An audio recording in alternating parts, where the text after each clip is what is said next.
تمہاری جرت کیسے ہوئی نور کو چھونے کی؟ اسے گریبان سے پکڑ کے جھنجھوڑتے ہوئے زارون نے اسے پیچھے کی جانب دھکا دیا، جو ابھی تک سکتے کی کیفیت میں کھڑا ان دونوں کی وہاں عمل پر حیران تھا۔ تم نے مجھ پر ہاتھ ڈالا ہوتا تو شاید میں تمہیں معاف کر دیتا، پر تم نے میرے دل پر، میری عزت پر ہاتھ ڈالا ہے، جس کے لیے میں تمہیں کبھی معاف نہیں کروں گا۔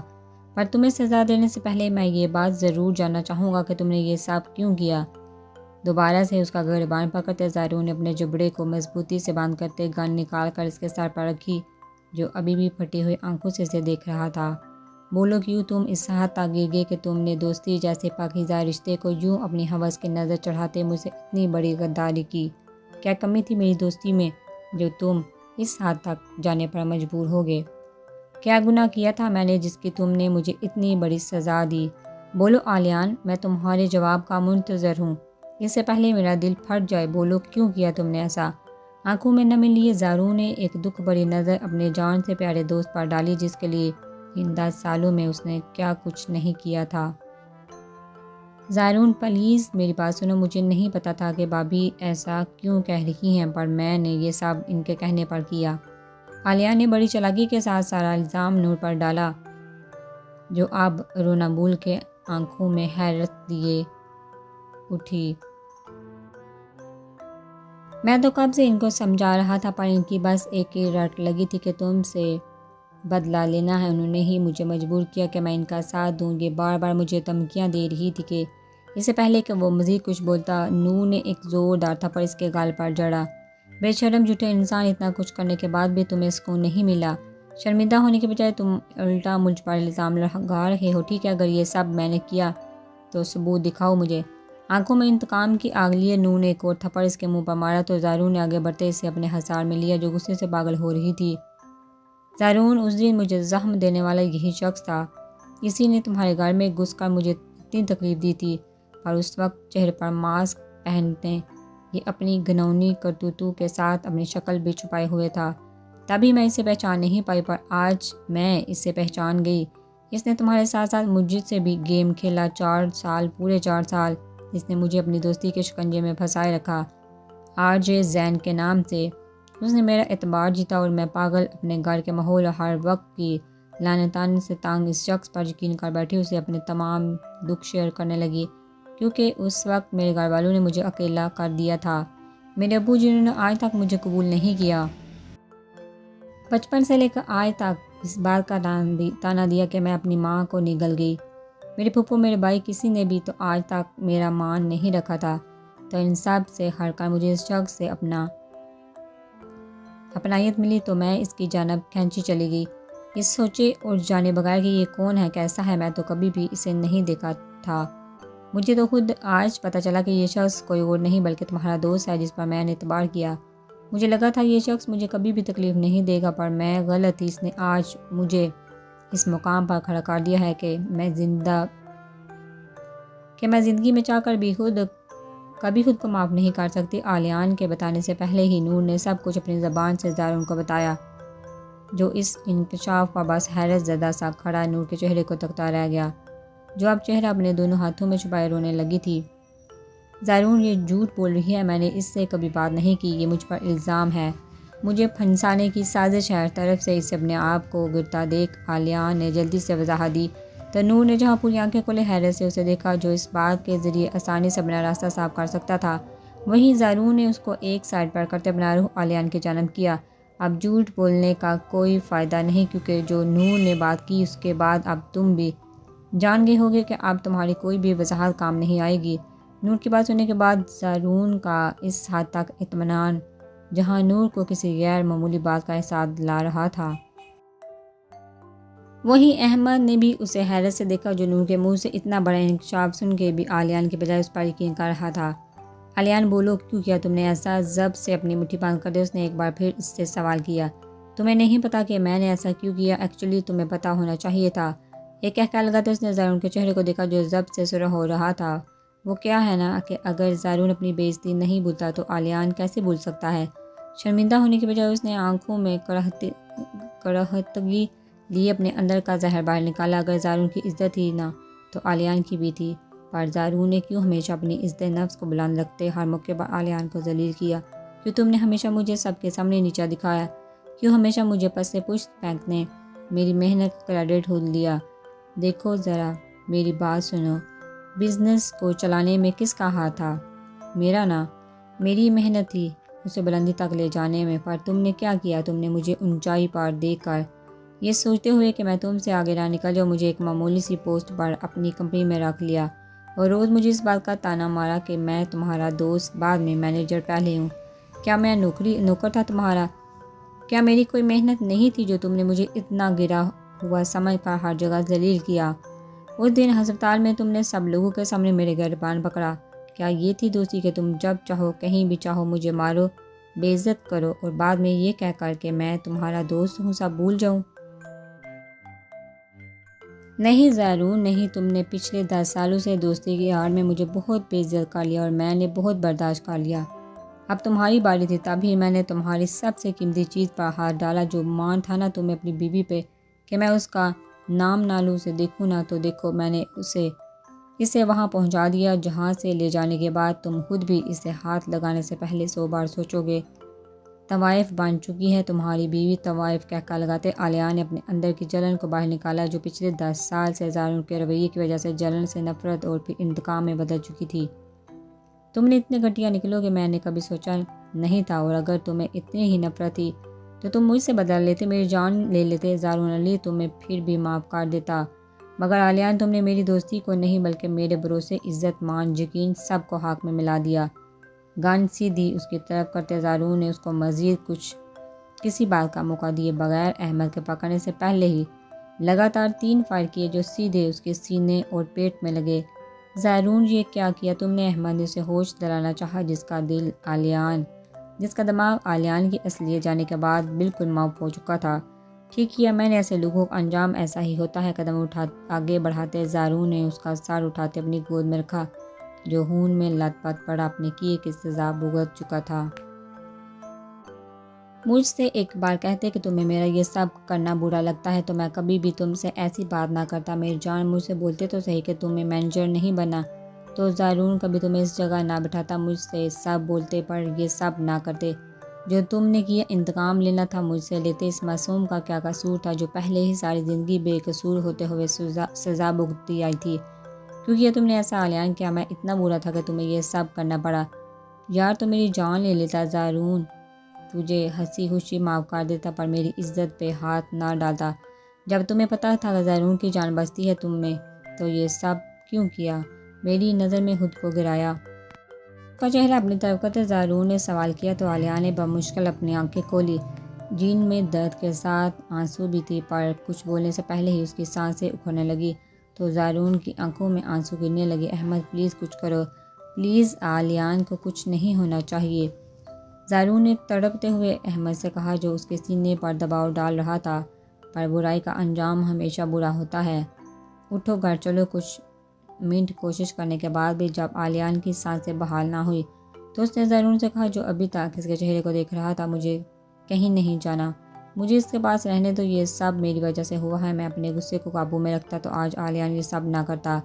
اس کے ٹھنڈے پڑتے جسم کو محسوس کرتے وہ احمد کے بتانے سے پہلے ہی سمجھ چکا تھا کہ عالیہ مر چکا ہے۔ پلیز یار چلو، دیکھو نور کی طبیعت ٹھیک نہیں ہے۔ احمد نے پولیس کے آنے سے پہلے اسے وہاں سے نکالنے کی کوشش کی، پر وہ بار بار عالیہ کے چہرے کو دیکھتے آنسو بہا رہا تھا۔ زارون چلو، احمد نے نور کے زرد بڑھتے رنگ کو دیکھتے، جو عالیہ کے طوائف لفظ کے بعد نہ کچھ سن پائی تھی اور نہ ہی کچھ سمجھ، بس بت بنے کھڑی اس الفاظ پر غور کر رہی تھی جو عالیہ نے اس کے لیے بولا تھا۔ زارون سے کہا تو وہ آنکھیں صاف کرتے اٹھا اور نور کا دوپٹہ ٹھیک سے اس کے سر پر اوڑھاتے اسے لیے نیچے آ گیا، جہاں اس کے گارڈ ابھی بھی تہمینہ بیگم اس کے بندوق کو قابو کیے ہوئے تھے۔ آتے ہوئے اوپر کمرے سے عالیہ کو اپنے ساتھ لے آنا، کیونکہ میں نہیں چاہتا اپنی زندگی کی طرح وہ مر کر بھی مجھ سے نفرت کرے، اکرم سے کہتے وہ نور کو لے کر آگے بڑھا، جو ایک زندہ لاش کے مانند اس کے ساتھ چل رہی تھی۔ ایک ہفتہ گزر جانے کے بعد بھی زارون کی خاموشی نہیں ٹوٹی تھی۔ وہ نور کو گھر لانے کے بعد اسے بالکل بے نیاز خود کو کمرے میں بند کیے ہوئے تھا۔ احتشام صاحب کے ساتھ ساتھ سائدہ بیگم نے بھی کافی بار اسے سمجھانے کی کوشش کی جو نور کے منہ سے سب جان چکے تھے عالیان کی یہ حرکت جہاں سب کے لیے حیران کن تھی، وہیں زارون کے ہاتھوں اس کی موت بھی ایک ناقابل فراموش بات تھی، پر وہ اپنی چپ برقرار رکھتے، کسی رپورٹ کی مانند بیٹھا ان کی باتیں اور نصیحتیں سنتا رہتا۔ نور بھی اس دن کے بعد سے کافی چپ تھی اور زارون کے سامنے بھی نہیں گئی، حالانکہ دی جان اسے کافی بار زارون کے پاس جانے کا بول چکی تھی، پر وہ ہر بار کل جاؤں گی بول کر ٹال دیتی۔ وہ دونوں ایک ہی گھر میں ایک ہی چھت تلے رہتے، ایک دوسرے کے لیے اجنبی ہو چکے تھے۔ زارون جہاں اپنے ہی دکھ میں پوری دنیا کو بلائے بیٹھا تھا، وہیں نور عالیان کے الفاظ کو سوچتے شرمندگی کے باعث زارون کا سامنا کرنے سے کترا رہی تھی۔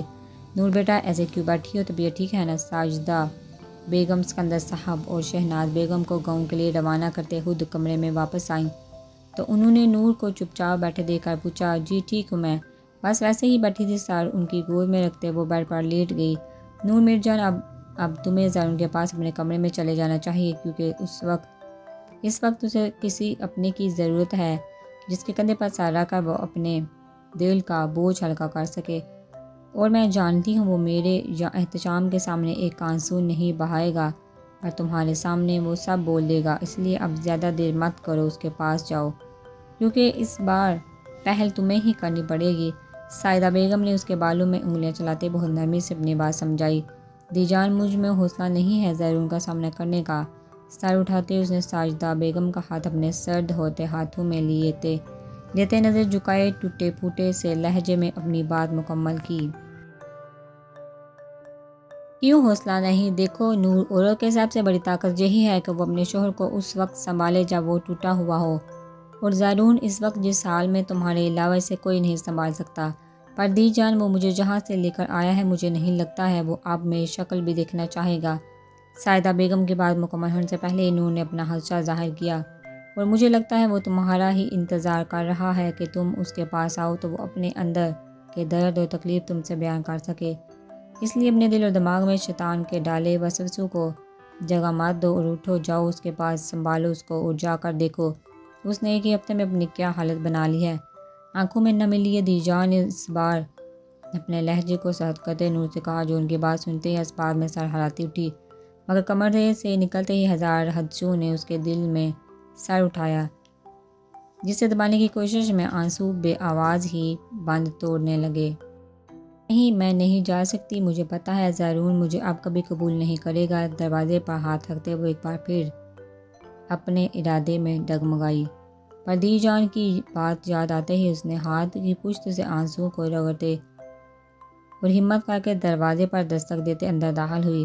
کمرے میں داخل ہوتے ہی اس نے آہستگی سے دروازہ بند کیا اور بیڈ کی جانب قدم بڑھائے، جہاں زارون دوسری طرف کروٹ لیے لیٹا تھا۔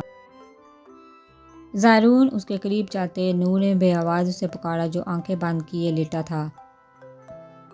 زارون ہمت کر کے اس کے پاس بیٹھتے نور نے پھر سے اسے پکارا، جو پہلے کی نسبت کافی کمزور ہو چکا تھا۔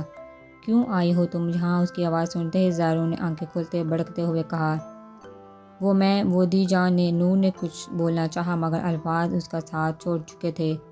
کیا وہ میں پوچھ رہا ہوں تمہاری جرأت کیسی ہوئی میرے کمرے میں آنے کی؟ اٹھ کر بیٹھ کے اس نے نور کا ہاتھ پکڑتے اسے بیڈ پر بٹھایا، جو زارون کے غصے کو ناک اٹھ کر کھڑی ہو گئی تھی۔ وہ مجھے دی جان نے کہا تھا۔ ڈبڈباتی آنکھوں سے زارون کے چہرے کے سخت تاثرات دیکھتے اس نے وضاحت دی، تو مطلب تم آج بھی دی جان کے کہنے پر میرے پاس آئی ہو؟ اس کے بازو سے ہاتھ ہٹاتے آنکھوں میں آنسو لیے افسوس لیے اس نے سر جھٹکا، نہیں، میں وہ خود ہی آنا چاہ رہی تھی، پر کیا پر؟ اس بات میں اٹکتا دیکھ کر زارون نے ابرو اچکائے پوچھا، پر کیا؟ مجھے لگا کہ تم اب مجھے قبول نہیں کرو گے، نظر چراتے اس نے کہا، تو زارون نے پیچھے بیٹھ کے ساتھ ٹیک لگاتے اسے دیکھا، جو اپنی بات جاری رکھے ہوئے تھی۔ مجھے لگا کہ اب میں شاید اس قابل نہیں رہی کہ تمہارے قریب آ سکوں۔ میں تمہیں اپنے کردار کی صفائی نہیں دے رہی، بس تمہارا حق ہے اس لیے بتا رہی ہوں کہ مجھے کسی نے ہاتھ نہیں لگایا، میں جیسی پاک تھی ویسی ہوں۔ اپنے آنسو کو اندر اتارتے نہ چاہتے ہوئے بھی نور نے وہ بات کہی جس سے اس نے کہیں زیادہ زارون کو تکلیف ہوئی۔ مطلب تم مجھے ایسا سمجھتی ہو کہ میں تم سے تمہارے کردار کی صفائی مانگوں گا؟ نہیں، پر میں جس جگہ پر تھی وہاں سے آ کر کردار کی صفائیاں دینا بھی کام نہیں آتا۔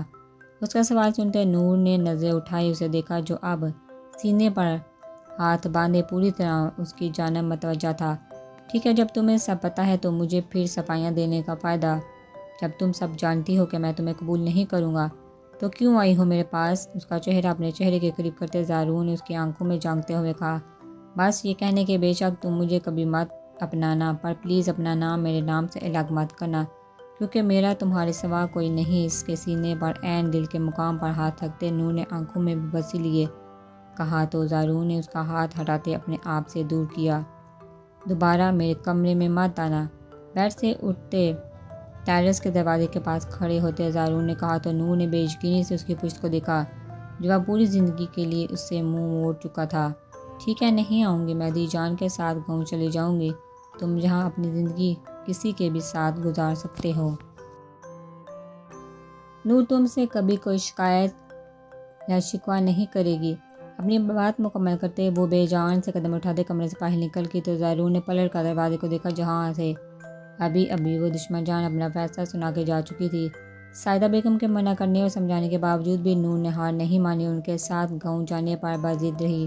نور کا فیصلہ ان کی سمجھ سے باہر تھا۔ انہوں نے زارون سے بھی بات کی کہ وہ نور کو سمجھائے، پر اس نے یہ کہہ کر بات ختم کر دی کہ یہ نور کا اپنا فیصلہ ہے، وہ اب اس میں کوئی زور زبردستی نہیں کرے گا، اس لیے اسے جیسے ٹھیک لگتا ہے وہ کرے، جہاں خوشی ملتی ہے وہ رہے۔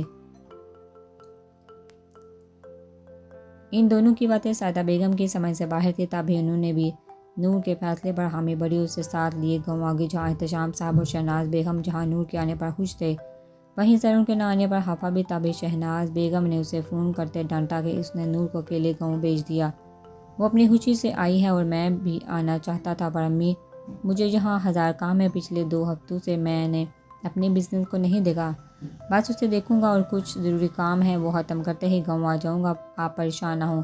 شہناز بیگم کو جھوٹی تسلی دیتے جہاں نور نے سائدہ بیگم سے اپنے اور زارون کے بیچ ہونے والی باتوں کا ذکر نہیں کیا تھا، وہیں زارون نے بھی اس راز کو فاش کرنا مناسب نہیں سمجھا۔ نور کو گاؤں آئے پورا ایک مہینہ گزر چکا تھا، اور اس ایک مہینے میں زارون نے ایک بار بھی اسے پلٹ کر نہیں دیکھا اور نہ ہی اسے کوئی کال یا میسج کیا۔ دن گزرنے کے ساتھ نور کی ہر امید جواب دے چکی تھی۔ سارا دن وہ شہناز بیگم اور سائدہ بیگم کے ساتھ باتوں میں مختلف کاموں میں مصروف رہتی، پر رات ہوتے ہی ایک بار پھر سے تمام پرانی یادیں تازہ ہونے لگتی تو وہ اپنی غلطی پر پچھتانے کے علاوہ اس کے پاس کچھ نہ بچتا۔ آج بھی وہ تھک ہار کر اپنے کمرے میں آئی تو بیڈ پر لیٹتے ہی اسے زارون کی یاد ستانے لگی جس نے اس سے ایسا منہ موڑا کہ ہر رابطہ ہی ختم کر دیا۔ کاش میں نے حتیجہ کا اعتبار نہ کیا ہوتا، کاش میں نے زارون کی بات مان لی ہوتی تو آج میرے ساتھ ایسا نہ ہوتا۔ ہر رات کی طرح آج بھی آنسو باندھ توڑتے اس کے بالوں میں جذب ہونے لگے تو دل کے بوجھ کو ہلکا کرنے کے لیے اس نے اٹھ کر وضو کیا اور جائے نماز بچھاتے گڑگڑاتے ہوئے اپنے رب کے حضور زارون کا دل نرم پڑنے کی دعا کرنے لگی۔ پچھلے 1 مہینے میں اپنے کاموں میں مصروف ہونے کے باوجود بھی زارون نے نور کو ہر پل یاد کیا تھا۔ اس کے پاس جانے کی خواہش ہر روز دل میں جوش مارتی، پر اس کی بے اختیاری نے ایسے قدم باندھے کہ دل کو سختی سے خاموش کرواتے وہ اسے اس کے حال پر چھوڑ چکا تھا۔ پر آج آفس سے آنے کے بعد اسے کچھ زیادہ ہی نور کی یاد ستائی تو اس نے اپنے موبائل سے دی جان کا نمبر ڈال کیا تاکہ اس دشمن جان کی کوئی تو بات اس کے کانوں کو ٹھنڈک دے، پر بار بار فون ملانے کے باوجود بھی جب دی جان نے کال ریسیو نہیں کی تو زارون کو پریشانی ہوئی، تبھی اس نے گھر کے نمبر پر فون کیا جس پر بھی اتنی بیل جانے کے بعد کسی نے کوئی جواب نہیں دیا۔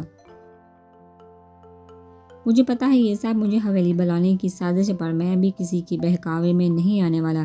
شہناز بیگم کا نمبر ٹرائی کرنے کے بعد وہ ان سب کی چال سمجھ چکا تھا، تبھی خود کلامی کرتے موبائل سائڈ ٹیبل پر رکھ کے باہر آیا تاکہ کچھ کھا بھی سکے، پر کچن میں قدم رکھتے ہی بیرونی دروازے پر ہونے والی بیل نے اسے اپنی جانب متوجہ کیا۔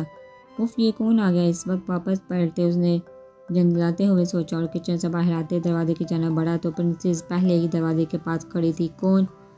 تم تو پیچھے ہٹ جاؤ، اسے دروازے کے آگے بیٹھا دیکھ کر زارون نے اپنی گود میں اٹھایا اور دوسری طرف کا جواب نہ پا کر دروازہ کھولا تو سامنے اسکندر صاحب کے ساتھ حارث حاشر فریحہ بیگم اور سارا کو دیکھ کر ایک دم بوکھلا سا گیا۔ السلام علیکم۔ حارث آگے بڑھتے مسافہ کرنے کی بجائے اس سے بغل گیر ہوا تو زارون نے پرنسس کو چھوڑتے حیرت سے اسے دیکھا۔ اندر آنے کا نہیں کہو گے؟ حاشر نے بھی آگے بڑھتے حارث کی ہی طرح اس سے بغل گیر ہوتے پوچھا، جو دروازے کے ساتھ جم کر کھڑا تھا۔ جی آئیے۔ ہوش میں آتے اس نے انہیں گزرنے کا راستہ دیا۔ بہت مشکل سے ملا ہے آپ کا گھر، حارث نے صوفے پر بیٹھتے نور کی تلاش میں نظر دوڑاتے ہوئے بتایا۔ جی، جو رشتے اور راستے انسان اپنے ہاتھوں سے گنوا دے ان کا ملنا تھوڑا مشکل ہی ہوتا ہے۔ حارث کی بات سنتے زاروں نے لہجے میں کسی قسم کا کوئی طنز یا شکوہ لیے بغیر نرمی سے کہا، ہاں، پر اگر کوشش کی جائے تو راستے مل جاتے ہیں اور رشتے بھی، جیسے ہمیں مل گئے۔ حارث نے اس کے انداز میں جواب دیا تو زاروں نے اس کی بات سنتے ہلکی سی مسکراہٹ چہرے پر سجاتے سر ہلایا۔ نور کہاں ہے؟ نظر نہیں آ رہی؟ حاشر نے بے صبری سے سوال کیا۔ وہ میری دادی جان کے ساتھ گاؤں گئے ہیں، میرے والدین اور دادی گاؤں میں رہتے ہیں اور میں اپنے بزنس کے سلسلے میں یہاں ہوتا ہوں۔ زاروں نے بتانے کے ساتھ ہی ایک نظر فریحہ بیگم پر ڈالتے کچن کا رخ کیا تاکہ ان کے لیے جوس وغیرہ لا سکے، تو فریحہ بیگم کے کہنے پر اٹھ کر اس کے پیچھے آ گئی۔ بھائی لائیے، میں ڈال دیتی ہوں، سارا نے کچن میں آتے ہی نرمی سے کہا، تو زارون کو ان سب کے اتنے میٹھے اور بدلے ہوئے لہجے دیکھ کر حیرت ہوئی۔ پریشان نہ ہو، میں کر لوں گی، سارا نے اسے اپنی جانب دیکھتا پا کر کہا، تو زارون نے نفی میں سر ہلایا۔ نہیں، کوئی بات نہیں، میں کر لوں گا، آپ مہمان ہیں، انسان اب مہمانوں سے کام کرواتے اچھا تھوڑی لگتا ہے۔ جلدی تمام گلاسوں میں جوس ڈالتے اس نے سارا کا دل توڑنے کی بجائے نرمی سے کہا، میں مہمان تھوڑی ہوں اور میرے ہوتے ہوئے آپ کام کریں تو مجھے اچھا نہیں لگے گا، ٹرے اس کے ہاتھ سے پکڑتے اس نے کہا، تو زارون نے کندھے اچکائے اور باہر کی جانب بڑھا، تو سارا نے ٹرے لا کر ٹیبل پر رکھتے سب کو جوس سرو کیا۔ کب تک آئے گی نور؟ زارون کے بیٹھتے ہی فریحہ بیگم نے پوچھا۔ یہ نہیں پتا، ہو سکتا ہے کچھ دن رکے۔ ابھی اپنے رویے سے نور کی اور اپنی کوئی بھی ناراضگی اظہار کیے بغیر اس نے جواب دیا، تو فریحہ بیگم نے اس سے اپنے اس دن سے کے رویے کی معافی مانگی۔ کوئی بات نہیں آنٹی، بس پرانی باتوں کو چھوڑ دیں اب۔ زارون نے ان کے ساتھ ساتھ سکندر صاحب کا بھی دل ہلکا کیا، جو اپنے کیے پر شرمندہ تھے۔ پھر بھی ہمیں سمجھنا چاہیے تھا، میں نے تم سے کافی بدتمیزی کی، حالانکہ قصوروار تو ہم بھی تھے، کہ ہم نے کبھی نور کو اتنی اجازت ہی نہیں دی کہ وہ ہم سے اپنے دل کی بات کوئی کاٹ سکے۔ حاشر نے بھی اپنی غلطی کا اعتراف کیا، تو زارون نے اس کے ہاتھ پر ہاتھ رکھا۔ کوئی بات نہیں یار، قصور میرا تھا، میں نے غلط طریقے سے نور کو حاصل کرنا چاہا، اسے آپ سب کی نظروں میں برا بنا دیا، حالانکہ اس کا کوئی قصور بھی نہیں تھا۔ زائرون نے نظر جھکائے کہا، تو سب نے گزرتی باتوں پر مٹی ڈالنے کا کہتے اسے معاف کر دیا اور حاشر کی شادی کا بتاتے اسے نور کے ساتھ گھر آنے کا کہا، جس پر زائرون نے حامی بھرتے مزید 1 گھنٹہ ان سے باتیں کی، جو کچھ دیر ٹہلنے کے بعد وہاں سے چلے گئے۔ تو زائرون نے کھانے کا ارادہ ترک کرتے کمرے کا رخ کیا اور موبائل اٹھاتے نور کی تصویر نکالی۔ آج جب سب کچھ ٹھیک ہو گیا تھا تو تم میرے پاس نہیں ہو، کاش کہ تم نے مجھ پر تھوڑا سا اعتبار کیا ہوتا، مجھے بتایا ہوتا تو میں تمہیں کبھی اس دلدل میں پھنسنے نہ دیتا، کاش تمہیں اپنے عارضی پر تھوڑا سا یقین ہوتا تو تم اتنی بڑی غلط فہمی میں مبتلا نہ ہوتی۔ بیڈ پر لیٹتے ہی زارون نے موبائل اپنے سینے سے لگاتے اسے شکوہ کیا، جو وہ پیچھے گزرے ہوئے دنوں میں 1000 بار کر چکا تھا۔